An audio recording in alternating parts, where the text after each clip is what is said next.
Bonjour, je fais cette vidéo aujourd'hui parce qu'on trouve sur YouTube des vidéos de certaines personnes qui, se prétendant athées, étudient l'Ancien Testament pour prouver qu'il contient des erreurs ou pour prétendre que Dieu n'est qu'un tyran violent, brutal, qui n'a pas hésité à utiliser des méthodes mafieuses pour arriver à ses fins.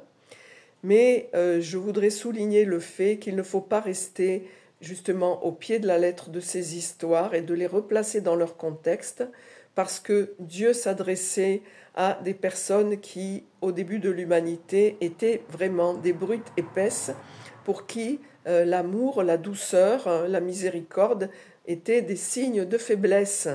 Donc ces personnes, de génération en génération, n'hésitez pas à se mettre en esclavage réciproquement ou à s'exploiter honteusement et donc à s'exterminer.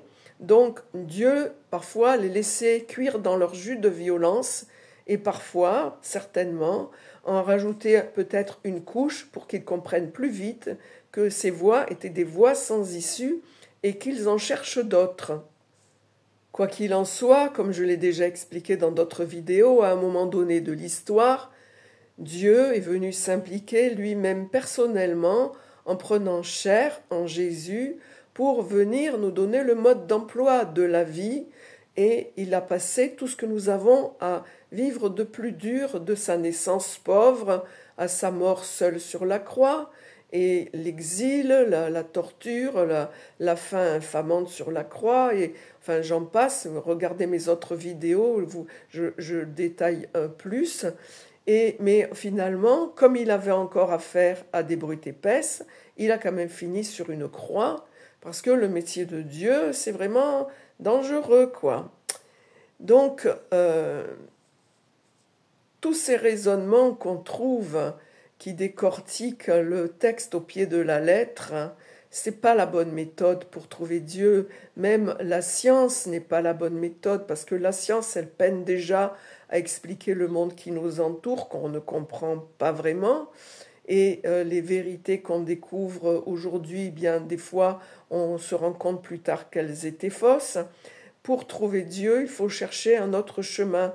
Et ce chemin, c'est la soif d'amour absolu que nous avons tous au fond du cœur. L'amour est indispensable à la vie. Un bébé qui est privé d'amour ne peut pas vivre. Et même adulte, nous passons notre vie à chercher une compensation dans des distractions, dans des addictions, dans la recherche d'amour humaine, et on ressent parfois une telle désespérance et une telle soif de cet amour que certains en viennent même à se suicider, parce qu'ils ne cherchent pas dans la bonne direction et ne trouvent pas de sens à leur vie. Donc le sens de la vie, contrairement à ce que les athées prétendent, et que, comme je l'ai déjà expliqué, ce n'est pas d'aller du néant au néant en passant par le supermarché ou le match de foot.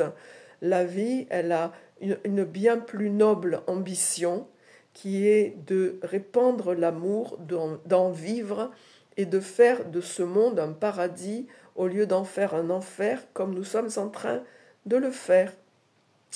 Voilà, donc j'espère vous avoir mis un peu sur la piste pour ne pas que vous vous laissiez intoxiquer par ces raisonneurs et que vous arriviez à trouver le bon chemin qui vous rendra heureux, qui vous épanouira et qui vous permettra aussi de rendre le monde autour de vous meilleur.